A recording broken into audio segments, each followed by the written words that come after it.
Welcome back. Class eight science का जो new book है क्यूरियोसिटी के चैप्टर 3 में हेल्थ द अल्टीमेट ट्रेजर, ये चैप्टर बहुत ही एक्साइटेड होने वाला है, बहुत ही नॉलेजेबल होने वाला है। और इसमें हम इस चैप्टर के डिटेल पढ़ेंगे और इसके जितने भी क्वेश्चंस होंगे, आपके माइंड में क्वेश्चन जो भी आ रहे होंगे, उन सबको भी यहाँ पर कंसिडर करेंगे। ठीक है, सो पूरे वीडियो को ज़रूर देखेंगे, ये बहुत इंपॉर्टेंट भी है। अब यहाँ पे ये जो चैप्टर है अबाउट हेल्थ, अब जो कि अल्टीमेट ट्रेजर है। अब हेल्थ से आप क्या समझते हैं? मीन्स नॉर्मल हम सब हेल्थ से ये समझते हैं कि हम बीमार ना हो, हमारा जो हेल्थ है वो डिजीज़ फ्री हो, हमारी बॉडी है वो डिजीज़ फ्री हो। बेसिकली सारे लोग हेल्थ से यही समझते हैं कि हमें कोई डिजीज़ ना हो, मीन्स वो इंसान हेल्दी है। क्या एक्चुअली में सिर्फ यही मीनिंग होता है एक हेल्दी पर्सन का, या फिर एक हेल्थ का सिर्फ एक डिजीज़ फ्री बॉडी ही होना हमारा ये जो मेन मोटिव होता है हेल्थ को लेकर, या फिर और भी चीज़ें इसमें इंक्लूड होती है? इस चैप्टर में जो हमारा ट्रेजर है हम यही देखेंगे, इसी के बारे में हम एक्सप्लेन करेंगे, हिडन कोर को देखेंगे जो हम अभी तक हमने नहीं देखा है, हमने एक्सप्लोर नहीं किया है। तो इस चैप्टर के थ्रू हम आगे यही देखने वाले हैं। सो स्टार्ट करते हैं इस चैप्टर को। हमने आजकल आपने देखा होगा जो हमारी बॉडी है, पहले तो वो कैसे रिस्पॉन्ड करती है इन्फेक्शंस को लेकर, ये भी बहुत इंपॉर्टेंट क्वेश्चन है, कोल्ड को लेकर। और हम ये भी हमारे दिमाग में आता है कि जो आजकल जो चिकन पॉक्स है, पोलियो है, ये बहुत कम हो गया है कंपेयर टू आप पिछला डाटा देखोगे, पहले ज़्यादा हुआ करता था, बट अब ये आपको नहीं देखने को मिलता है। इसके बजाय आपको दूसरे disease like heart disease, diabetes, ये सारी चीज़ें आपको सुनने को मिलती है। ऐसा क्यों है? क्यों? और could climate change lead to new type of disease? क्या ऐसा इसलिए भी है कि आजकल जो क्लाइमेट वो चेंज हो गया है पहले के कंपैरिजन में? क्या ये रीज़न भी है? How do emotions like stress और worry affect us as make us sick? जैसे कि इमोशंस लाइक बहुत जो वरी, काफ़ी स्ट्रेस में रहते हैं, काफ़ी टेंशन में लेते हैं, क्या वो भी हमारे हेल्थ को अफेक्ट करता है? क्या वो भी हमें सिक बनाता है? और why do some group of people, जो आखिर क्यों कुछ ग्रुप ऑफ पीपल जो होते हैं वो ज़्यादा इफेक्ट होते हैं कंपेयर टू दूसरे के, वो इतने बीमार नहीं होते? ऐसा क्यों है? ये सारे क्वेश्चंस हमारे दिमाग में आते हैं और इन सब का आंसर भी हम इस चैप्टर में देखेंगे। ठीक है, अब जो हेल्थ है, क्या ये सिर्फ बीमार ना पड़ना सिर्फ इससे कंसिडर होता है? क्यों यहाँ पे जो हमने ऊपर देखा है नोटिस बोर्ड में, वहाँ पे कि पीपल जो हमारी कंट्री है वहाँ पे हमारे हेल्थ को लेकर कुछ भी वहाँ पे क्लिपिंग नहीं है। Is being healthy just about not having disease? Means सिर्फ हेल्दी होना, आपके पास कोई डिजीज़ नहीं है मीन्स आप सिक नहीं हो तो मीन्स आप हेल्दी हो? इसमें आखिर फीलिंग गुड, फिजिकली भी आप अच्छा फील कर रहे हो, पॉजिटिव हो, स्ट्रॉन्ग रिलेशनशिप में, ये सब क्यों कंसिडर नहीं करते हैं? A healthy person take care of their body, जो हेल्दी पर्सन है अपने बॉडी को अच्छे से टेक केयर करेगा, मेंटेन करेगा, एक पॉजिटिव माइंडसेट मेंटेन करेगा और अपने जो सोशल लाइफ है उसको भी इंजॉय करेगा। हम यहाँ पे जो आखिर हम इस चैप्टर में truly means of healthy explore करेंगे। सो यहाँ पे एक्टिविटी 3.1 से हम स्टार्ट करते हैं। एक छोटी सी जो केस है उसको देखेंगे, इससे हमें ये समझ में आएगा कि सिर्फ फिजिकली अब्सेंस ऑफ डिजीज़ होना ही हेल्दी नहीं होता। एक स्टूडेंट होता है जो कि ग्रेड 8 का होता है, अब वो क्या करता है, वो मूव कर जाता है दूसरे सिटी में, न्यू स्कूल में। वहाँ उसके कोई, अब न्यू एनवायरनमेंट है, उसके पेरेंट्स बिजी है और उसको क्या लगता है, वो अकेला फील करने लगता है क्योंकि वहाँ पे कोई फ्रेंड तो है नहीं। और इससे वो कोप अप करने के लिए वो ज़्यादा समय अपने फ़ोन में देने लगता है, सोशल मीडिया में देने लगता है, जिसके कारण वो और भी बुरा फील करने लगता है और धीरे धीरे वो फ्रेंड्स बनाना भी वो बंद कर देता है। और इसके कारण उसको हमेशा हेडेक रहता है, वेट उसका लूज़ होने लगता है और इवन वो सो भी नहीं पाता सही से। देन वो डॉक्टर के एडवाइस से, क्योंकि उसकी कंडीशन ख़राब हो रही थी, तो डॉक्टर को दिखाने के बाद डॉक्टर ने उसको एडवाइस करा कि उसको लेस स्क्रीन टाइम देना है और उसको एक काउंसलर से भी मीटिंग की ज़रूरत है, काउंसलर्स को भी दिखाने की ज़रूरत है जो उसको काउंसिल कर सके कि अब उसको कैसा फील कर रहा है, उसे कैसे वो कोप अप कर सके और अपनी कंडीशन को कैसे वो अच्छा कर सके। The school counsellor arrange help to support him in making friends and improving his health. बाद में उन काउंसलर की हेल्प के कारण वो आगे अपने फ्रेंड बना सका और अपने ओवरऑल हेल्थ को इम्प्रूव कर सका। अब आप इससे क्या समझते हो, ये जो रिलेशनशिप, ये जो सॉरी एक इसका ये हमारा छोटी स्टोरी थी, इससे अब हमें ये समझ में आता है कि जो बॉय का जो हेल्थ का प्रॉब्लम था, क्या वो फिजिकली था? No, how did his habit and surrounding affect his wellbeing? कि सिर्फ एक बीमारी होना या सिर्फ फीवर होना या फिर कोई भी डिजीज़ होना ही सिर्फ एक हेल्थ इशू नहीं है। एक हैबिट और सराउंडिंग भी एक इंसान के, अच्छे इंसान के भी हेल्थ पे कितना इफेक्ट डालता है, ये भी बहुत इंपॉर्टेंट है। ठीक है। As per the World Health Organization, health is defined as a state of complete physical, mental, and social well-being, not merely the absence of disease. World Health Organization के अकॉर्डिंग सिर्फ absence of disease होना ही कि अच्छे health की पहचान नहीं है। अच्छे हेल्थ की उनके अकॉर्डिंग कंप्लीट फिजिकली फिट होना, मेंटली फिट होना और सोशल वेलबींग भी होना, ये भी बहुत इम्पोर्टेंट होता है। यही जो एक हेल्थ की डेफिनेशन है। A healthy person can perform various tasks more efficiently and cope in different and difficult situations. A healthy person can adjust well with peers group and other members of society. Let us understand more about health. अब यहाँ पे हम एक healthy person वो सारी चीज़ें अच्छे से क्या कर सकता है, मैनेज कर सकता है, अपने पीयर ग्रुप को मैनेज कर सकता है, अदर सोसाइटी के मेंबर्स को मैनेज कर सकता है। और हेल्थ के बारे में इस पूरे चैप्टर में हम आगे भी देखते हैं। सो आवर जो साइंटिफिक हेरिटेज है, आयुर्वेदा हमें टीच करता है ट्रू हेल्थ के बारे में, जैसे कि body balance of body, mind and surrounding. इसका बैलेंस बना के हमें कैसे रखना है। फ्लोइंग दिनचर्या मीन्स जो दिन की जो रूटीन है, एंड ऋतुचार्य जो सीजनल रूटीन है, ये हमें maintain this balance. Eating fresh food हमें खाना है, wholesome food suited to one's, प्राकृतिक जो बॉडी पे सूट करता है इज एसेंशियल। रेगुलर एक्सरसाइज करना है, अपने बॉडी को क्लीन करना है, रेस्टफुल स्लीप लेना है, माइंड को और बॉडी को काम रखना है, सपोर्ट ओवरऑल वेलबींग। ये सारी चीज़ें हमारे वेलबींग को सपोर्ट करती है। और इसके ही थ्रू अब प्रैक्टिस, हमें योगा भी प्रैक्टिस करना है, मेडिटेशन एंड माइंडफुलनेस, इन सब के कारण हम अपने मेंटल हेल्थ का भी ख्याल रख सकते हैं। Means A proper health mental, physical and social wellbeing से ही बन पाता है। आपने खुद पे भी देखा होगा कि आप कितना भी हेल्दी हो और आप सोशली आपकी रिलेशनशिप अच्छी नहीं है, आपके फ्रेंड्स अच्छे नहीं है, या फिर कुछ आपका ऐसा झगड़ा हो गया हो, तो आप क्या देखोगे, हेल्दी होते हुए भी आप स्ट्रेस में हो और फिर आपका पढ़ने में भी मन नहीं लगता, वो दिन आपका ख़राब हो गया। तो इन सब चीज़ों से भी आपकी हेल्थ पे फ़र्क पड़ता है। आपकी जो प्रोडक्टिविटी होगी, आपने उस दिन अच्छे से क्लास में परफॉर्म नहीं कर पाओगे, क्या पता उसकी टेंशन से आपने घर में 2-3 दिन तक आपका जो परफॉर्मेंस है वो अफेक्ट होगा। तो सोशल जो हमारा इंट्रैक्शन है वो भी बहुत इम्पोर्टेंट रोल प्ले करता है कि हमारे माइंड काम करने में और उसका प्रोडक्टिविटी को अफेक्ट करता है। How can we stay healthy? अब यहाँ पे ये भी क्वेश्चन है कि हम अपने आप को हेल्दी कैसे रख सकते हैं। Staying healthy means eating nutrition food, maintaining hygiene, staying in a clean place, exercising regularly, getting a proper sleep, spending time with family and friends, and having a positive attitude. What we should do and what should not to do, keep ourselves healthy. ठीक है।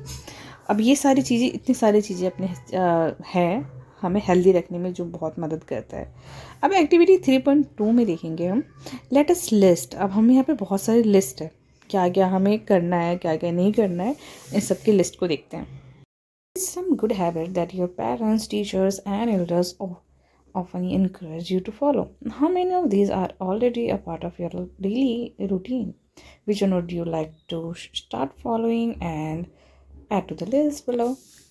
अब जो हमारी activity 3.2 है, इसमें आपको कुछ good habit की लिस्ट बनाने हैं जो कि आपको पेरेंट्स से मिले होंगे, पेरेंट्स ने बताए होंगे, टीचर्स ने बताए होंगे, या फिर आपके किसी बड़े ने आपको इनकरेज किया होगा कि आपको ये हैबिट फॉलो करनी चाहिए। उनमें से बहुत सारे ऐसे हैबिट्स होंगे जो आप ऑलरेडी फॉलो कर रहे होंगे, और उनमें से कुछ ऐसे होंगे कि जो आप अब फॉलो करना चाहेंगे और उस ऐड करना चाहेंगे हमारे ये लिस्ट में। सबसे first, keep yourself clean and maintain personal hygiene. आपको अपने आप को साफ रखना है, रोज़ बात कर सकते हैं, और अपने जो पर्सनल हाइजीन उसको भी मेंटेन रखना है। Eat healthy and a balance diet. आपको हेल्दी खाना खाना, हेल्दी मीन्स आपको सारे fruits, vegetable, curbs and protein ये खाना है, ये मिला के बैलेंस डाइट होता है। And third, exercise regularly, make time to relax and meditate every day. तो ये सारे कुछ लिस्ट है। Now think about habit that are not good for your health and more to that. अब यहाँ पे कुछ ऐसे हैबिट भी जो आपके हेल्थ के लिए अच्छा नहीं है, जहाँ पे आप यहाँ पर लिस्टेड है। Spending too much time on mobiles, phone and digital screen, eating fast food and other junk food every day, sleeping very late or not getting enough sleep, skipping meal, especially breakfast। तो ये सारे कुछ ऐसे habit है जो आपको follow नहीं करना है, और जो अगर आप फॉलो कर रहे हो इनमें से कोई सा भी, तो आपको वो छोड़ना है। ठीक है, आपको ज़्यादा स्क्रीन नहीं देखना है, ज़्यादा फ़ोन नहीं। आप उसको टाइम के लिए आप सेट कर सकते हैं, हाँ मुझे इतना देखना है तो मैं इतना ही देखूंगा, उसके बाद मैं अपना काम करूंगा, अपना एक्सरसाइज करूंगा, जो भी आप फॉलो कर रहे हैं रूटीन में वो करूंगा। फास्ट फूड आप रूटीन बना सकते हैं ऐसा कि मैं 1 वीक पे खा सकता हूँ, 10 डेज पे खा सकता हूँ, नॉट एवरी डे। आप ज़्यादा लेट तक नहीं जगेंगे, टाइम पे सोएंगे, क्योंकि इनफ स्लीप बहुत इंपॉर्टेंट है हमारे ब्रेन के लिए और पूरे बॉडी के लिए भी। मील्स को स्किप नहीं करना है, स्पेशली ब्रेकफास्ट को। तो कुछ कुछ ऐसे हैबिट है जो आपको नहीं फॉलो करने हैं, उसकी भी लिस्ट बनाएंगे। अगर आप फॉलो कर रहे हैं तो उसको कैसे चेंज करना है उसकी भी आप लिस्ट बना सकते हैं। हमारे बॉडी का टेक केयर बहुत ज़रूरी है, साथ साथ माइंड का भी। Healthy habit suppose a healthy body as well healthy mind. और हेल्दी हैबिट से ही हम अपने हेल्दी बॉडी को क्रिएट कर सकते हैं, हमारी हेल्दी बॉडी को सपोर्ट कर सकते हैं, और हेल्दी बॉडी के साथ साथ हेल्दी माइंड को भी। Discuss your findings with your friends and teacher from the activity you participated, and in the discussions, you may have realized that our health depend on many factors. These factors include our lifestyle, किस तरह हम जी रहे हैं वो, and our environment, our surrounding। जो हमारी health है वो काफ़ी सारे फैक्टर्स पे डिपेंड करती है। एक तो कैसा हम जी रहे हैं, डेली हम क्या एक्टिविटीज़ कर रहे हैं, क्या हैबिट हम फॉलो कर रहे हैं उस पर, और हमारे सराउंडिंग पे, मीन्स जो हमारी सराउंडिंग है वो कैसी है, उस पर भी हमारी हेल्थ डिपेंड करती है। ठीक है, अब हम मेंटेन कैसे कर सकते हैं? मेंटेन अ हेल्दी लाइफस्टाइल, हमें बैलेंस डाइट फॉलो करना है, जैसे मैंने आपको बताया, फ्रूट्स खाने हैं, वेजिटेबल्स खाने हैं एंड होल ग्रेन्स खाने हैं। फैटी फूड, ज़्यादा शुगरी फूड, ड्रिंक्स और प्रोसेस्ड फूड जो कि पैकेट्स में आते हैं वो सबको हमें अवॉइड करना है। हमें फिजिकली एक्टिव रहना है, बाहर आउटडोर गेम्स खेलने हैं, वॉक करना है, रन करना है, साइकिलिंग करना है, एक्सरसाइज करना है। इससे हम अपने आप को फिजिकली एक्टिव रख सकते हैं। स्क्रीन टाइम को लिमिट रखना है, ज़्यादा टाइम हमें नेचर पे स्पेंड करना है, इनफ स्लीप लेना है। ठीक है, जिससे कि हमारा माइंड एंड जो बॉडी रिकवर कर सके। योगा प्रैक्टिस करनी है सिंपल, जिसमें आप ब्रीथिंग कर सकते हो, एक्सरसाइज लाइक प्राणायाम रेगुलरली ये कर सकते हो आप। और जो हार्मफुल सब्सटेंस लाइक तम्बाकू, अल्कोहल एंड एडिक्टिव ड्रग्स, इसको आप नो कर सकते हो। ठीक है, नो करना ही है, मीन्स ये नहीं लेना। तो यहाँ पे कुछ ऐसे चीज़ें यहाँ पे आपको दिखाया गया है जिससे कि आप अपने हेल्दी बॉडी को मेंटेन कर सकते हैं, लाइफस्टाइल को हेल्दी बना सकते हैं। ठीक है, इन सब को फॉलो करके, स्टेप को फॉलो करके। अब हम अपने एनवायरनमेंट को कैसे क्लीन कर सकते हैं, क्योंकि एनवायरनमेंट भी बहुत इंपॉर्टेंट है हमारे हेल्दी बॉडी के लिए एंड माइंड के लिए। अब यहाँ पे एक एक्टिविटी में आपको कंपेयर करना है, लेट्स सी। अब यहाँ पे फिगर दे रखा है 2 फिगर्स। ठीक है, फिगर्स 3.3a का ऊपर आप देख पा रहे हो यहाँ पे, जिसमें बच्चे स्विंग पे हैं। ठीक है, स्लाइड पे है। और यहाँ पे दूसरा जहाँ पे काफ़ी सारे आपको मक्खियाँ दिख रही होंगी, मॉस्किटोज़ हैं, फ्लाइज है, और यहाँ पे बहुत सारे स्मोक है। ठीक है, और यहाँ पे बहुत सारे यहाँ पे कचड़े भी नज़र आ रहे होंगे आपको। इन दोनों में कंपैरिजन करना है। तो play ground, would you like to play, इन दोनों में से आप कौन से प्ले ग्राउंड में आप प्ले करना चाहोगे? ऑब्वियसली आप देखोगे कि जो ए है वो क्लीन दिख रहा है, वेल मेंटेन दिख रहा है और ब्यूटीफुल दिख रहा है, क्योंकि वहाँ पे पेड़ लगे हुए हैं, गार्डन है, बच्चे खेल रहे हैं। तो काफ़ी जो बी है वो काफ़ी पॉल्यूटेड दिख रहा है, डर्टी दिख रहा है, अनहाइजीनिक दिख रहा है, फुल ऑफ मॉस्किटो, लोग है वो एरिया, ऐसी जगह पर कोई खेलेगा तो सिक हो जाएगा, है ना। In addition to in calculating good habits and adopting a healthy lifestyle, we must keep ourselves and our surrounding clean। हम अपने अंदर गुड हैबिट कैलकुलेट करें, अडॉप्ट करें, हेल्दी लाइफस्टाइल अडॉप्ट करें। इसके लिए हमारे खुद को भी क्लीन रखना बहुत ज़रूरी है और हमारे सराउंडिंग को भी क्लीन रखना बहुत ज़रूरी है। ठीक है, क्या आपने कभी फाउंड किया है कि आपको सांस लेने में बहुत दिक्कत हो रही है जहाँ पे बहुत डस्ट होता है, बहुत स्मॉग होता है? ऑब्वियसली दैट इज़ बिकॉज जो क्लीन एयर है और वाटर है बहुत इंपॉर्टेंट है हमारी हेल्थ के लिए।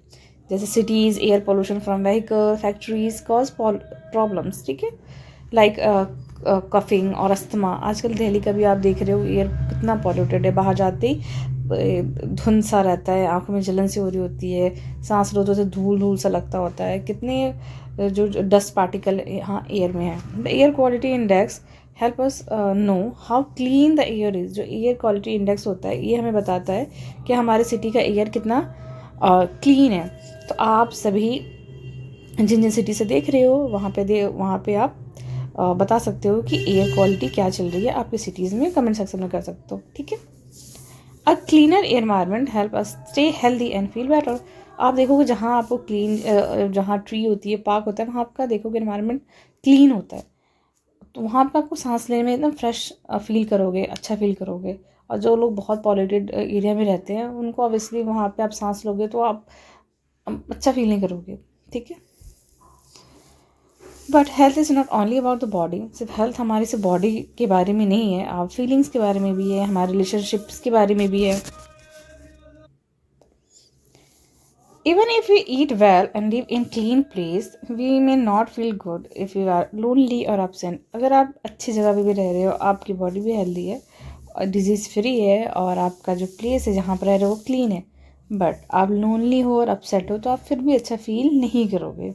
Spending time with friends and family, talking laughing and having fun help करता है आवर माइंड को हेल्दी रखने में, ठीक है। तो माइंड को हेल्दी रखना भी बहुत इंपॉर्टेंट है और उसके लिए क्या ज़रूरी है आप वो भी करेंगे, ठीक है। How do we know that we are unwell. अब हमें कैसे पता चलेगा कि जो हम हैं वो अनवेल है, हम ठीक नहीं है। Our body usually work in certain way to keep us healthy. When we feel unwell, जब आप अनवेल फील करते हो, it means something inside our body not be working as it should be, ठीक है। ऐसा वर्क नहीं कर रही होती जैसे उसको करना चाहिए। कुछ सिम्टम्स आपको दिखेंगे सच एज पेन, आप थके थके नज़र आओगे, डिजीनेस, चक्कर सा आ रहा होगा आपको, लाइक फीवर भी हो रहा होगा, रैश हो सकता है, हाई ब्लड प्रेशर हो सकता है, स्वेटिंग आ रही होगी आपको अनवेल तरीक़ों से। तो ये सारे कुछ सिम्टम्स है, ठीक है। लाइक जैसे कि what we feel like pain while we sign, ये साइन होते something that can be seen measures like high body temperature, when we have fever, ये सारी चीज़ें आपको दिखेगी। These help doctors understand what might be making us unwell. और ये सारे सिम्टम्स से डॉक्टर को हेल्प मिलती है कि आखिर क्यों, क्या रीज़न है इसके पीछे कि हम अनवेल हैं। अब यहाँ पे disease, what are the cause and types. यहाँ पे कुछ डिजीज़ है जिसके कॉज हैं एंड टाइप्स है, ठीक है। इसके बारे में हम थोड़े से नॉलेज ले लेते हैं कि कौन कौन से टाइप के डिजीज़ होते हैं और क्या कॉज है। A disease is condition that affect the normal working of the body और माइंड। डिजीज़ की कंडीशन में जो हमारी नॉर्मल वर्किंग होती है बॉडी की वो अफेक्ट हो जाती है, आप अच्छा फील नहीं कर पाओगे, आपकी जो बॉडी है वो सर्टन वे में वर्क नहीं कर रही होगी। It can happen when one और मोर ऑर्गन्स और organ system stop functioning properly. जब हमारा जो ऑर्गन सिस्टम है, जैसे कि हमारा डाइजेस्टिव सिस्टम हो गया, रेस्पिरेटरी सिस्टम हो गया, और हमारे यहाँ पर रिप्रोडक्शन का सिस्टम हो गया, यूरिनरी सिस्टम है, ये सारे जो ऑर्गन्स फंक्शंस हैं ये सही से वर्क नहीं कर रहे होंगे। Some disease are cause by germs like bacteria, virus, fungi and worms, और इवन बाय प्रोटोजोआ, जिसको सिंगल सेल ऑर्गेनिजम्स कहते हैं। इनके कारण ही डिजीज़ होते हैं। इनको डिजीज़ कॉजिंग ऑर्गेनिजम्स कहते हैं, जिसको हम पैथोजन कहते हैं। Pathogen means disease causing organisms, इसको आप याद रखेंगे। अदर्स डिजीज़ में result from poor nutrition and unhealthy lifestyle. कुछ तो इन बैक्टीरियाज के कारण आपको डिजीज़ होते हैं और कुछ इस वजह से भी आपको इश्यूज़ होते हैं कि आपने सही से न्यूट्रिशन नहीं लिया है और अनहेल्दी लाइफस्टाइल फॉलो करी है। ये सारे डिजीज़ ये शॉर्ट टाइम के लिए होते हैं और कुछ डिजीज़ ऐसे होते हैं जो बहुत लॉन्ग टाइम के लिए भी होते हैं। जैसे लाइक फीवर हो गया, आपने 2-3 दिन दवा खाई वो ठीक हो गया, बट ये शॉर्ट पीरियड ऑफ टाइम के लिए होता है। बट कुछ ऐसे डिजीज़ बहुत लंबे समय के लिए होता है, उसको लंबे समय के लिए रेगुलर ट्रीटमेंट और केयर की ज़रूरत होती है। और डिजीज़ को हमने 2 मेजर ग्रुप में, base of cause and spread, इसको हमने 2 ग्रुप में इसको डिफ्रेंशिएट किया है कि किस तरह कॉज होता है और किस तरह ये स्प्रेड होता है। फर्स्ट है नॉन कम्युनिकेबल, सेकेंड होता है कम्युनिकेबल डिजीज़, ठीक है। जो नॉन कम्युनिकेबल होता है लाइक कैंसर, डायबिटीज़, अस्थमा, ये एक जगह से मतलब एक पर्सन से दूसरे पर्सन को नहीं फैलता। नॉट कॉज बाय पैथोजन, क्योंकि पैथोजन से नहीं होते, मीन्स ये डिजीज़ कॉजिंग ऑर्गेनिज्म से ये नहीं होते।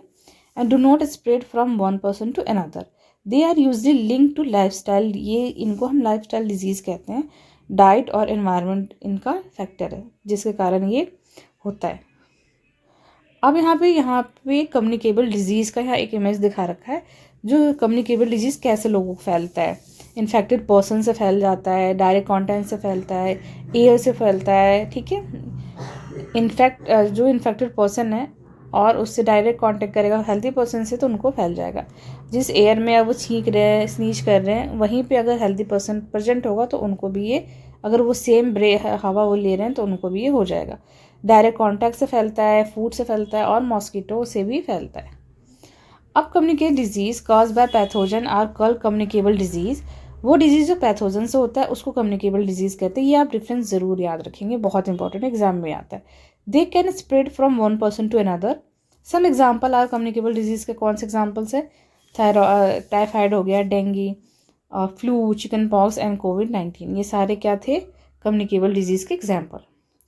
कुछ ईयर्स में आपने देखा होगा जो नॉन कम्युनिकेबल डिजीज़ है like diabetes, heart disease and cancer, ये बहुत कॉमन हो गया इंडिया में। This is happening because of changes in how people live. और ये सब इसलिए हो रहा है कि जो हमारे जो लिविंग है वो काफ़ी चेंज हुई है, such is eating more processed food, eating getting less exercise and living longer lives, ठीक है। Today most death in India are cause by non communicable disease. Understanding the difference between this two type of, अब हमें ये understand करना है ये दो type के डिजीज़, ये हमें हेल्प कर सकता है कि हम इसको फैलने से रोकें और प्रिवेंट कर सकें, ठीक है। How communicable disease cause and spread. जो कम्युनिकेबल डिजीज़ है वो कैसे कॉज होता है, स्प्रेड होता है? पहली बात, ये जो डिजीज़ है ये कॉज होता है पैथोजन से, disease causing organisms. This pathogen हमारे बॉडी में एंटर करता है जब हम सांस लेते हैं, तो एयर से एंटर कर गया। जब हम कॉन्टामिनेटेड फूड खाते हैं या वाटर कंज्यूम करते हैं, कहीं से ऐसा फूड खा लिया जिसमें ये पैथोजन बैक्टीरिया या ऑर्गेनिजम्स प्रेजेंट हो, तो हमारे बॉडी में एंटर कर गया। But how this pathogen spread from one person to another. अभी हमने इमेज से देखा कि ये कैसे एक पर्सन से दूसरे पर्सन में स्प्रेड करता है। One common way is through air. सबसे पहले तो एयर है। व्हेन इन्फेक्टेड पर्सन कफ किया या स्नीज किया और डायरेक्ट कॉन्टैक्ट में आया, शेकिंग हैंड या indirectly sharing personal items of infected person, इससे क्या होता है, जो कम्युनिकेबल जो डिजीज़ है वो स्प्रेड हो जाता है। और कॉन्टामिनेटेड ड्रिंकिंग वाटर और फूड से भी। Some pathogen are also spread by insect. कुछ ऐसे पैथोजन होते हैं जो इंसेक्ट से भी स्प्रेड होते हैं like mosquito and house fly. House fly भी इन्फेक्टेड जगह से आई, उड़ के उसने अपने साथ वो लिया और वो फिर दूसरी जगह बैठी, फिर वहाँ पे उसने वो जो गंद था या फिर जो भी डिजीज़ कॉजिंग बैक्टीरिया था उसको भी वो वहाँ पे छोड़ के चली गई। तो ये सारे कुछ क्या है जिसके कारण ये फैलता है। These insect are called vectors. और इंसेक्ट को वेक्टर कहते हैं डिजीज़ के। By understanding how disease spread. अगर हमने ये समझ लिया है कि डिजीज़ कैसे स्प्रेड होती है, we can take simple step. हम छोटे छोटे स्टेप ले सकते हैं जिससे कि हम खुद को प्रोटेक्ट कर सकते हैं और दूसरों को भी प्रोटेक्ट कर सकते हैं, अपने फैमिली मेम्बर्स को भी। Let us find out how these communicable disease spread. अब हमें ये भी फाइंड आउट करना है कैसे स्प्रेड होता है, कैसे हम इसको प्रिवेंट कर सकते हैं। 1. Some common communicable disease affecting humans. अब यहाँ पे टेबल में आपको कुछ ऐसे कम्युनिकेबल डिजीज़ के बारे में बताया गया है जो कि नॉर्मली ह्यूमंस को अफेक्ट करता है। तो सबसे पहले फर्स्ट ऑफ ऑल यहाँ पे disease spread through the air. हमें पहले डिजीज़ जो कि एयर के थ्रू स्प्रेड होता है उसके बारे में बताया गया है। इसमें हमें डिजीज़ के नेम, उस कॉजेबल एजेंट, वो कैसे होता है, किसके थ्रू होता है, वो साइट ऑफ इन्फेक्शन कि कहाँ पे इसका इन्फेक्शन शो करता है मेजरली, एंड सिम्टम्स क्या क्या होते हैं इस डिजीज़ के, एंड प्रिवेंटिव मेजर्स आप क्या ले सकते हो। तो देखते हैं इसको। फर्स्ट हमारा स्प्रेड थ्रू द एयर। उन डिजीज़ के नाम होते हैं कॉमन कोल्ड, इन्फ्लुएंजा, जो कि एयर से स्प्रेड होता है मोस्टली। ये इसका कॉजेबल एजेंट जो है वो वायरस है। रेस्पिरेटरी ट्रैक पे ये इफेक्ट करता है और इसका सिम्टम्स होते हैं nasal congestion and discharge, sore throat, fever होता है, कफ होता है, बॉडी में ehec होता है मीन्स बॉडी पेन होता है। प्रिवेंटिव आप मेजर ले सकते हो जैसे कि आपको ना हो, आप बच सकते हो। वॉशिंग हैंड, फ्रिक्वेंटली आपको वॉश करना है हैंड। अपने जो पर्सनल आइटम्स है उसको शेयर नहीं करना, लाइक अपनी हैंकी शेयर नहीं करनी है जिससे कि आप डायरेक्टली कांटेक्ट में आ रहे हो। Covering the mouth and nose, इससे आप बच सकते हो जहाँ पे कॉमन कोल्ड अगर फैल रहा हो उस सीजन में, तो ये प्रिवेंटिव मेजर्स आप ले सकते हो। चिकन पॉक्स, ये भी वायरस से होता है। इसका जो साइट है वो रेस्पिरेटरी ट्रैक और स्किन होती है। आपने देखा होगा जब चिकन पॉक्स होता है तो बॉडी में दाने से हो जाते हैं पूरे बॉडी में। माइल्ड फीवर आता है, इसमें सिम्टम में है इसका। इची स्किन हो जाती है, रैसेस हो जाता है, ब्लिस्टर्स हो जाते हैं।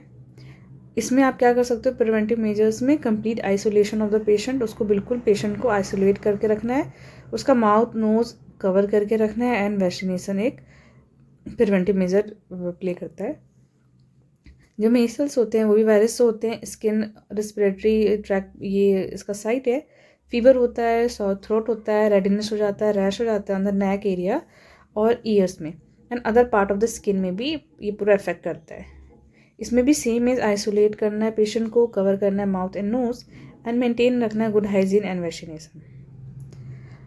अब हमारा जो एयर थ्रू होता है वो ट्यूबरकुलोसिस भी है, टीबी नॉर्मली इसको कहते हैं। ये बैक्टीरिया के थ्रू होता है, ज़्यादा इफेक्ट लंग्स को करता है एंड इसके सिम्टम्स है cough, fever, fatigue, loss of appetite and night sweats. ठीक है, इसमें आप प्रिवेंटिव मेजर ले सकते हो, अवॉइड कर सकते हो डायरेक्टली कॉन्टैक्ट विद टीबी जो इन्फेक्टेड पेशेंट है उससे, कवर कर सकते हो माउथ एंड नोज, मेंटेन रख सकते हो गुड हाइजीन एंड वैक्सीनेशन इसका होता है।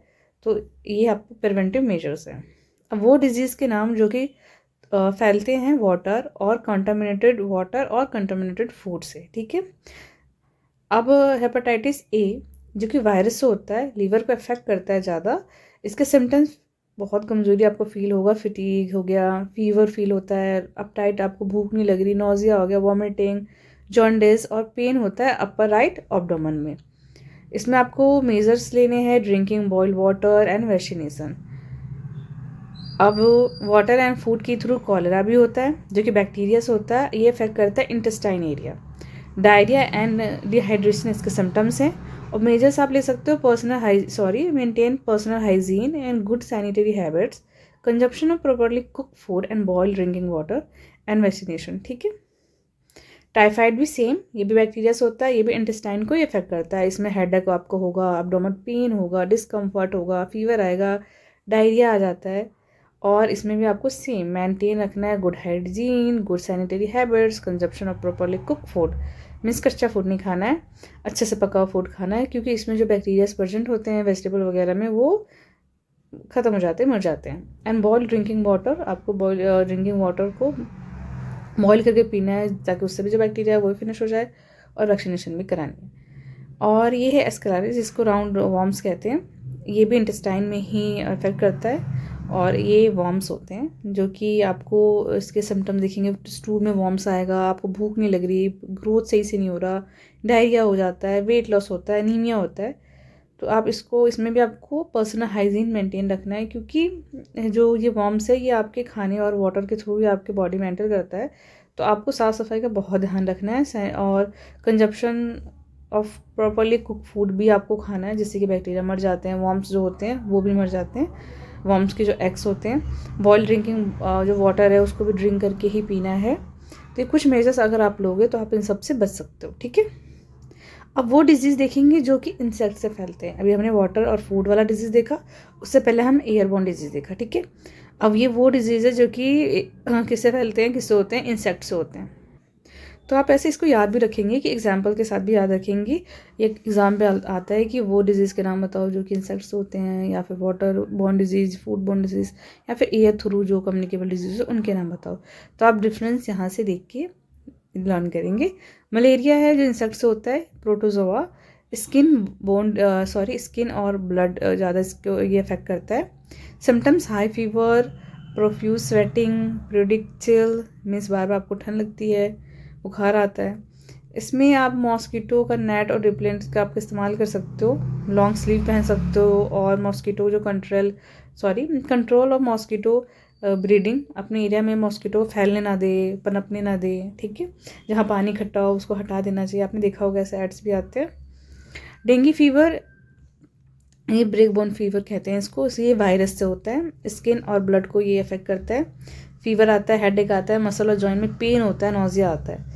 यूज़ इसमें भी आपको सेम करना है, मॉस्किटो नेट का यूज़ करना है, रिपेलेंट का यूज़ करना है, और लॉन्ग स्लीव पहनना है। मॉस्किटो जहाँ हो वहाँ पे उसको पनपने नहीं देना है। पानी जहाँ है उसको हटाना है, ठीक है। स्टिल वाटर जहाँ पे कूलर्स में पड़े हुए हैं, कहीं आपके पॉट में पड़े हुए हैं, सबको हटाना है, क्लीन करना है। अब आपने यहाँ पर टेबल में देखा कि कैसे इन्फेक्शन फैलते हैं और उनको कैसे प्रिवेंट किया जा सकता है। कुछ यहाँ पे इम्पॉर्टेंस, यहाँ पे प्रिकॉशंस हैं, सम इम्पॉर्टेंट प्रिकॉशंस जो आपको देखने हैं, जो आपको करने हैं। सबसे पहले अपने आप को और अपने सराउंडिंग को क्लीन रखना है। जहाँ आप हो वहाँ पे क्लीन रखेंगे। प्रैक्टिस करेंगे अच्छे हाइजीन एवरीडे। अपना सही से नहाना है, अच्छे साफ़ सुथरे कपड़े पहनने हैं, ठीक है। और washing hand and with soap and water to remove pathogen. जितने भी डिजीज़ कॉजिंग ऑर्गेनिजम्स है जिसको पैथोजन कहते हैं, उसको आप हटा सकते हो, रिमूव कर सकते हो। हमेशा ही खाने से पहले, खाने के बाद वॉश करना है हाथ को अच्छे से। कवर करना है अपना माउथ और नोज़। जब भी कफ हो रहा हो या स्नीज कर रहे हो तो कवर करना है, ताकि वो दूसरों तक ना फैले, और दूसरे कर रहे हैं तो आप तक ना आए। वेयरिंग मास्क एंड, जहाँ बहुत क्राउडेड एरिया है वहाँ पे आपको मास्क पहनना है, अपने आप को प्रोटेक्ट रखना है ना। किसको कौन सा डिजीज़ आपको नहीं पता। Avoid sharing the personal items like towel and handkerchiefs. जैसे कि मैंने आपको बताया, टॉवल, हैंकरचीफ बिल्कुल आपके पर्सनल आइटम्स है, इसको आपको नहीं शेयर करना है। Keep our homes, food and water clean. Staying at home and resting when we are unwell help the body cover and minimize spreading the disease to others. अब जब आप खुद बीमार हो तो आप कोशिश करो कि दूसरों को डिजीज़ ना फैलाओ, अपने आप को कवर रखो और क्लीन और ये सब रखो ताकि दूसरे इन्फेक्टेड ना हो, ठीक है। Some infection diseases caused by worm that live inside our body, especially in the digestive system. They feed on nutrients and live as parasite. अब कुछ ऐसे डिजीज़ है जो कि वॉर्म से फैलते हैं, अभी हमने देखा ऊपर। तो ये डिजीज़ कैसे होते हैं कि हमारे डाइजेस्टिव सिस्टम्स में ही अवेलेबल होते हैं। जो भी हम खाते हैं ये उस पर ही ये सर्वाइव करते हैं।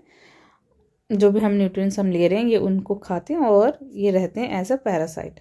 ऑर्गेनिज्म दैट लिव इन और on other living being. Parasite वो होते हैं जो ऑर्गेनिज्म या तो अंदर रहते हैं किसी के ऊपर सर्वाइव करते हैं, मीन्स, या किसी के अदर, मतलब वो खुद कुछ नहीं करते, दूसरा जो भी न्यूट्रिशन ले रहा है उसी को फीड करके वो सर्वाइव करते हैं। These worm usually spread through contaminated food, water, soil and contact with infected people और एनिमल्स। और ये जो पैरासाइटिक ये जो होते हैं, ये कैसे ये वॉर्म्स फैलते हैं, ये कॉन्टामिनेटेड आपने फूड खा लिया, कहीं का कॉन्टामिनेटेड वाटर आपने ड्रिंक कर लिया, जहाँ हाइजीन मेंटेन नहीं रखते, वो सॉइल के कॉन्टैक्ट में आप आ गए, तो ऐसे में ये चाहे एनिमल्स हो चाहे पीपल हो, इनसे ये फैलता है। हाउ कम्युनिकेबल डिजीज कॉज, अब sorry, how are non communicable disease are cause. अब हमने इससे पहले तो कम्युनिकेबल डिजीज़ कर लिया, ठीक है। अब हम नॉन कम्युनिकेबल डिजीज़ करेंगे। वो disease like cancer, diabetes and asthma, like ये लाइफस्टाइल डिजीज़ है, और डाइट डिजीज़ भी कह सकते हो, एनवायरनमेंट भी इसमें इंक्लूडेड है। ये सारी डिजीज़ वो डिजीज़ है जो एक दूसरे से नहीं फैलता, और ये आजकल बहुत ज़्यादा स्प्रेड हो गया है इंडिया में। मोस्टली इससे काफ़ी सारी डेथ भी हो रही है। इन ग्रेड 6 आपने देखा होगा, disease like scurvy, anaemia and goitre, which are cause by the lack of specific nutrition in the diet. जो कि कॉज होता है कि आपके डाइट में कुछ भी स्पेसिफिक न्यूट्रिशन की कमी हो, उससे होता है। जो इन डिजीज़ को कहते हैं डेफिशिएंसी डिजीज़, जिसमें क्या होता है कुछ न्यूट्रिशन की कमी हो जाती है over the period of the time, तो आपको डिजीज़ हो जाता है, और ये भी नॉन कम्युनिकेबल डिजीज़ है, ठीक है। Disease such as cancer, diabetes and asthma may often persist for a long time, more than 3 months, and are referred to as chronic disease.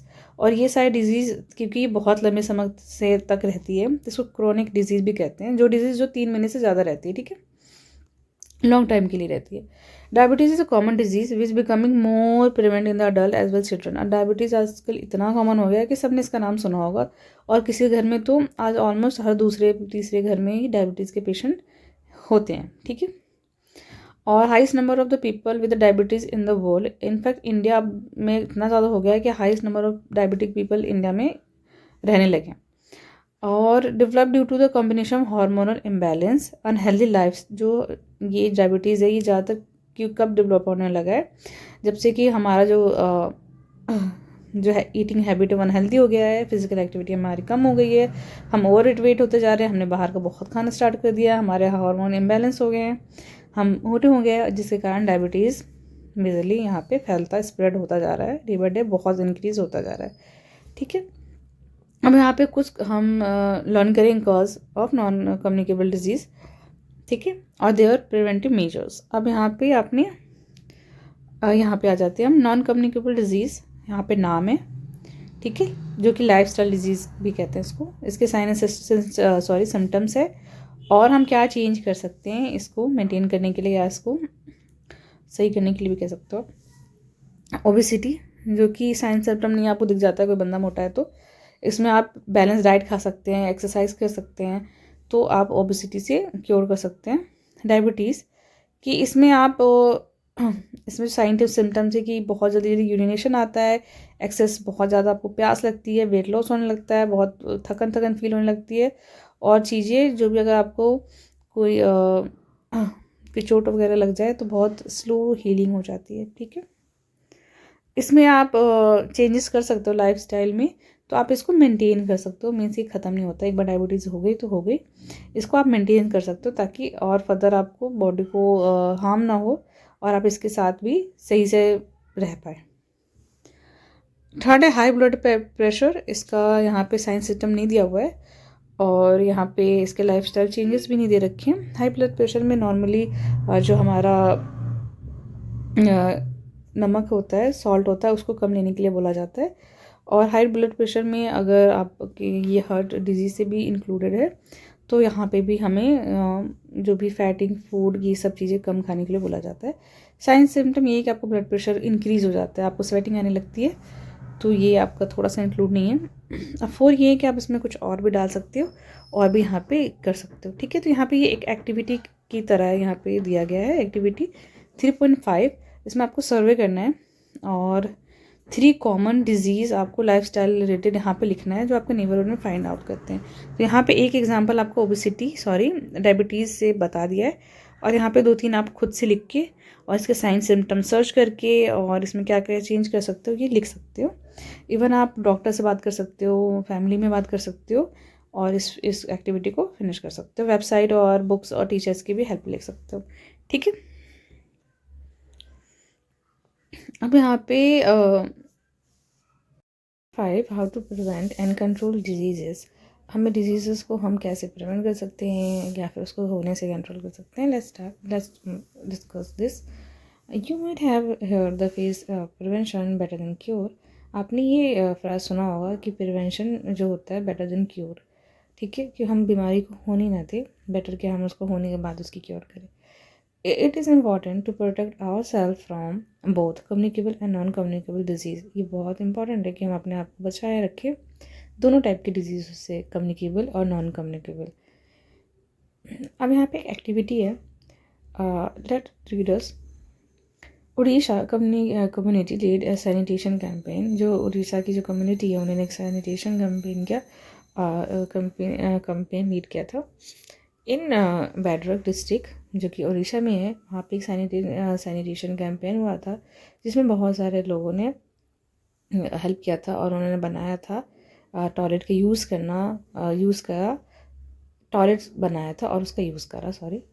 This reduced open defecations significantly and improve child health with fever causes of diarrhoea and infection. जिसके कारण क्या हुआ कि जो child की health थी वो improve हुई और जो डायरिया और इन्फेक्शन के जो केस थे वो कम हो गए। What do you infer from this case study?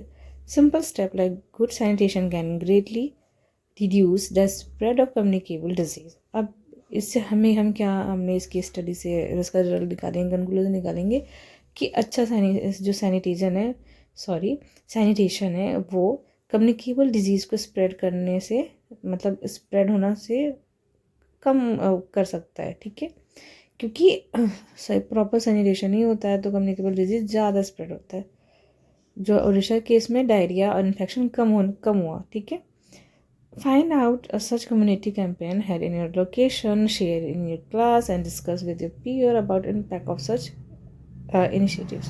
अब ऐसे कोई कैंपेन के बारे में आपने सुना हो जो आसपास हो रहा हो, तो आप उसके बारे में देखें और थोड़ा सा रिसर्च करें कि क्या हुआ है उस कैंपेन में, और उसका जो इम्पैक्ट था, उस इनिशिएटिव का जो इम्पैक्ट पड़ा है वेलबींग के हेल्थ पे, वो क्या, उसका क्या मतलब, वो कैसा रहा है। तो ये थोड़ा सा डिस्कस करेंगे अपने पीयर्स से भी, क्लास में भी आप कर सकते हो।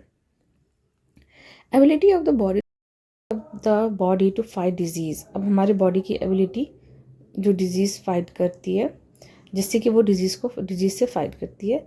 Would you have notice that some people get sick more frequently than others although living in a similar environment, do you know why.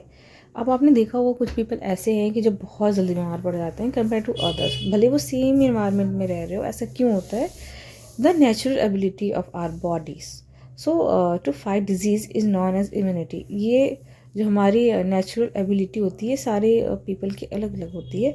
हमारी खुद की बॉडी की नेचुरल एबिलिटी होती है जिससे कि वो डिजीज़ से फाइट करता है, उसको इम्यूनिटी कहते हैं। ठीक है, हम बोलते हैं ना किसी की इम्यूनिटी बहुत वीक है, मीन्स उसकी बॉडी है वो डिजीज़ से फाइट करने में उतनी अच्छी नहीं है कंपेयर टू दूसरे की जिसकी इम्यूनिटी अच्छी है।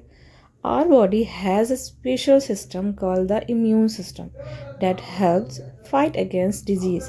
जो हमारी बॉडी की जो स्पेशल सिस्टम है जो कि फाइट करती है डिजीज से, उसको इम्यून सिस्टम कहते हैं। ठीक है, you might have taken some drops और injection in your childhood to protect yourself from certain disease such as polio, measles, tetanus and hepatitis.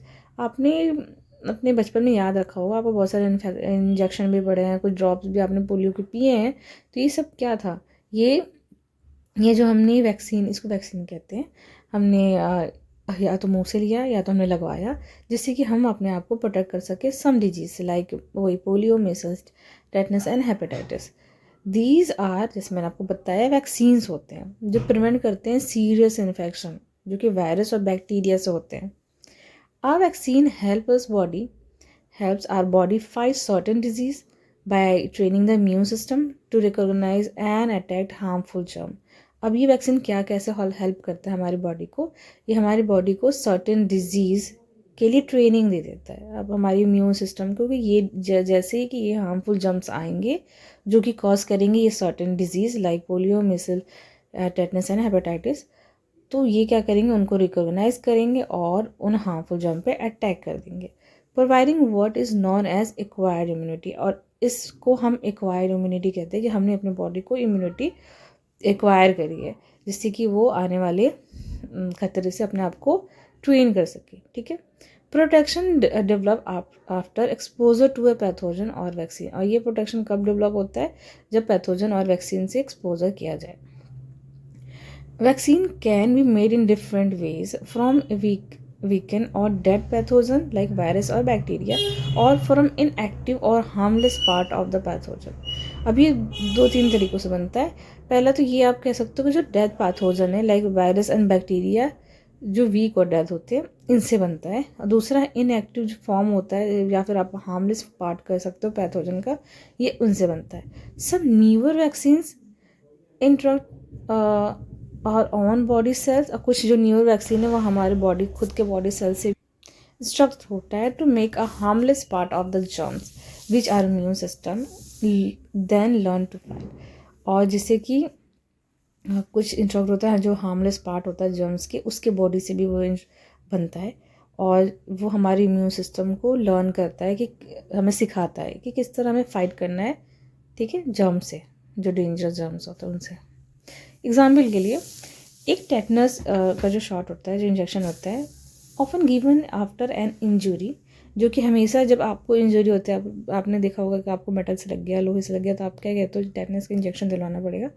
तो वो क्या करते हैं, जब हम इंजरी के बाद दिलाते हैं तो वो प्रोटेक्ट करता है against infection by the tetanus causing bacteria, और वो हमें प्रोटेक्ट करता है टेटनस कॉजिंग बैक्टीरिया से। ठीक है, it contain an inactivated bacterial toxin that helps the immune system develop protection without causing the disease.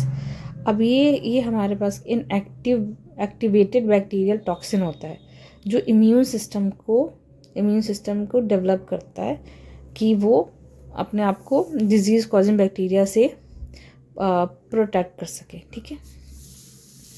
और आपको पता है कि फर्स्ट जो वैक्सीन है वो कब डिस्कवर की गई थी?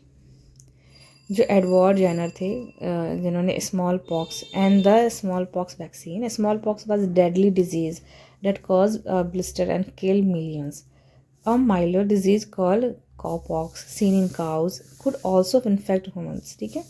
इन लेट 70s में इंग्लिश डॉक्टर जो एडवर्ड जेनर थे, जिन्होंने डिस्कवर किया था कि जो पीपल है उनको काउपॉक्स हो रहा है, did not gate small pox, उनको स्मॉल पॉक्स नहीं काउपॉक्स हो रहा है। दिस लेड टू इन्वेंशन, जिसके कारण उन्होंने इन्वेंशन किया था फर्स्ट वैक्सीन का, जिसने हेल्प किया था कि पीपल को स्मॉल पॉक्स और ये काउपॉक्स से बचाया था। अब यहाँ पे हम think and like a scientist, अब यहाँ पे ऑब्जर्व कर सकते हो, यहाँ पे चीज़ें आपको बताई गई है, एक्सपेरिमेंट भी कर सकते हो, वैक्सीन रिलेटेड यहाँ पे कुछ हाइपोथेसिस भी बना सकते हो, ठीक है। यहाँ पे इन्होंने कुछ ईयर्स के बनाए हाइपोथेसिस बना रखे हैं, नंबर ऑफ कंट्रीज़ यहाँ पे केसेस में लिखे गए हैं, और ईयर में किस ईयर में कितने केसेस आ रखे थे काउपॉक्स के, ठीक है। Vaccines are one of the most effective way to protect people of all ages, और जो वैक्सीन्स है वो सबसे अच्छा तरीका है जिससे कि हम हर एज के पीपल को प्रोटेक्ट कर सकते हैं, और बच्चे से लेकर जो एल्डरली पीपल है वहाँ तक हम इसको प्रोटेक्ट कर सकते हैं डिजीज़ से, अगेंस्ट मैनी सीरियस डिजीज, ठीक है। They help prevent illness, reduce the spread of infections and save millions of life everywhere, और ये वैक्सीन्स ही है जिसके कारण हम बहुत सारे इलनेस को प्रिवेंट कर सके हैं, रिड्यूस कर सके हैं उसका स्प्रेड, बहुत सारे इन्फेक्शन का जो स्प्रेड है उसको रिड्यूस कर सके हैं, और मिलियंस ऑफ लाइफ हर साल बचाया गया है। It is important to remember that vaccines are preventive not curative. अब जो वैक्सीन है वो प्रिवेंटिव तो है बट क्यूरेटिव नहीं है, ठीक है। वो मिनिमाइज तो करता है सीरियस डिजीज़ होने से पहले, उसकी जो प्रोबेबिलिटी है उसको वो मिनिमाइज करता है, ठीक है, पर वो उसको ठीक नहीं करता। अगर एक बार बंदा सिक हो गया तब वो अगर वैक्सीन लगाए तो उस वक्त वो उसको ठीक नहीं करता है। सम पीपल में फियर और डाउट वैक्सीन, बहुत लोग डरते हैं वैक्सीन से और डाउट भी करते हैं, बट साइंटिस्ट और डॉक्टर केयरफुली टेस्ट करते हैं इन वैक्सीन्स को कि ये सेफ़ है कि नहीं, उसके बाद ही मार्केट में आता है। Getting vaccinated not only protect you but also the people around you. जब वैक्सीनेशन आप जो कराते हो सिर्फ आपको प्रोटेक्ट नहीं करता, ये आसपास के लोगों को भी प्रोटेक्ट करता है, ठीक है, आपसे।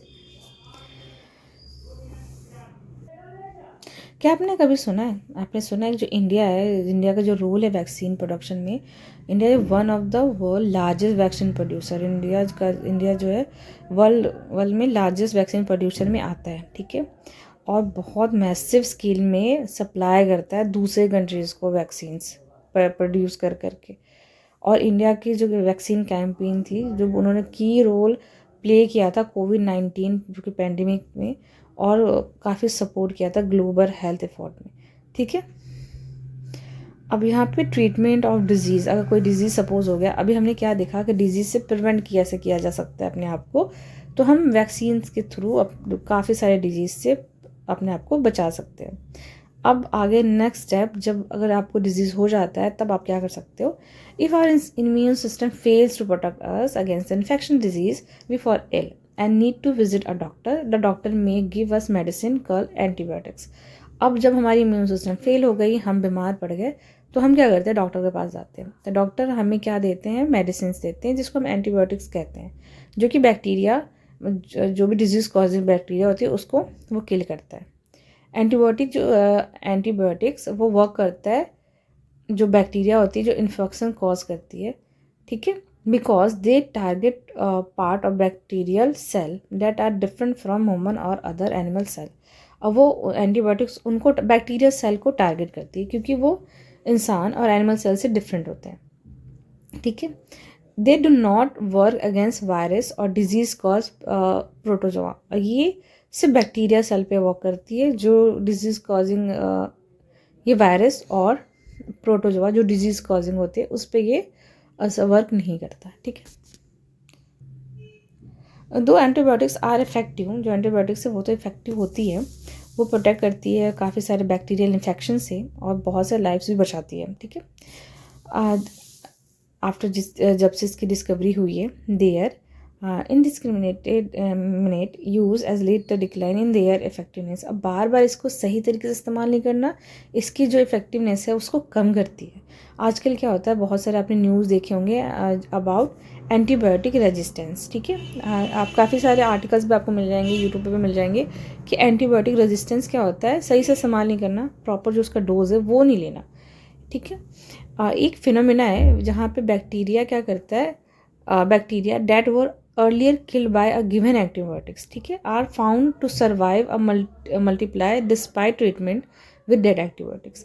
अब क्या होता है, जो एंटीबायोटिक रेजिस्टेंस होता है उसमें बैक्टीरिया एक सर्टेन एंटीबायोटिक से हम पाया जाता है कि उससे वो क्या करता है, पहले तो किल हो जाता है कि हाँ हमने ये एंटीबायोटिक्स दिया, अब वो बैक्टीरिया मर गया, पर कुछ समय बाद वो जो बैक्टीरिया है वो अपने आप को क्या करता है, मल्टीप्लाई कर देता है। इवन बाय हमने वो एंटीबायोटिक्स उसको फिर से दिया, फिर भी वो सर्वाइव कर गया। मीन्स उस बैक्टीरिया ने अब इस एंटीबायोटिक्स के लिए अपने आप को रेडी कर लिया है, मीन्स रेजिस्टेंस हासिल कर लिया है कि अब तो तुम ये एंटीबायोटिक्स दे दो, मैं फिर भी नहीं मरूंगा, ठीक है।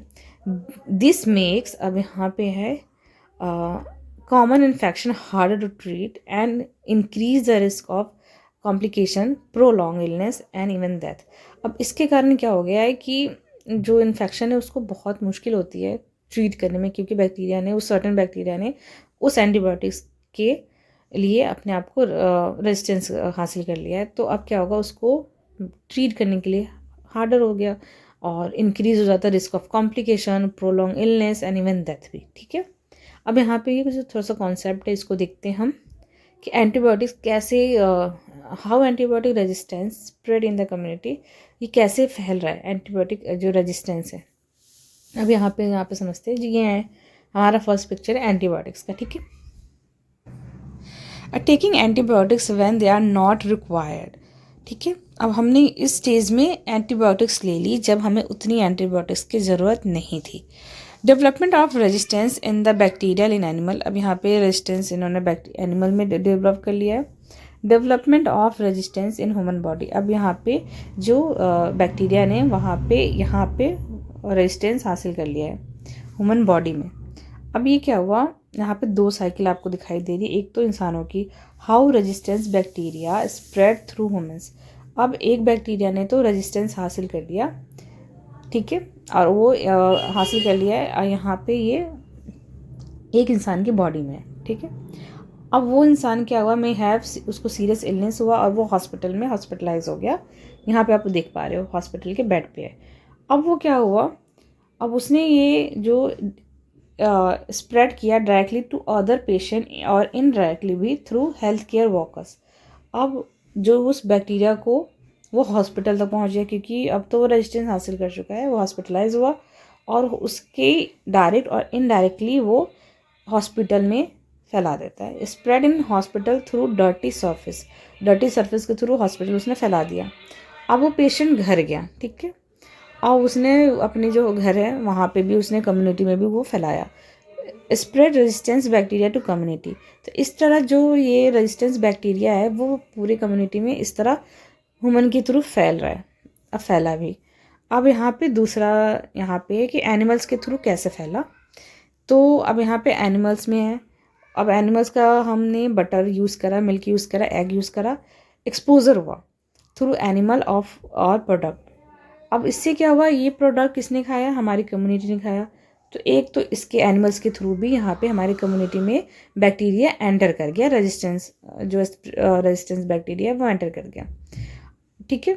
दूसरा यहाँ पे कि अब एनिमल से यहाँ पे आया सॉल क्रॉप फील्ड, जो उसका फीसिस से यहाँ पे आया, क्रॉप में आया, फिर वो क्रॉप को फिर इंसानों ने खाया, फिर यहाँ पे ये एक साइकिल है कि कैसे जो बैक्टीरिया है वो प्लांट के थ्रू, एनिमल के थ्रू फैल रहा है और थ्रू ह्यूमन बींग्स के थ्रू भी फैल रहा है, ठीक है। तो सबसे पहला मेजर जो इसका कॉज आप देख पा रहे हो कि एंटीबायोटिक्स को सही तरीके से ना लेना, कि जब आपको रिक्वायर्ड नहीं था आपने तब एंटीबायोटिक्स को लिया, ठीक है। तो प्रॉपर डॉक्टर की गाइडेंस से ही एंटीबायोटिक्स को लेना है। आगे देखते हैं इसके बारे में थोड़ा,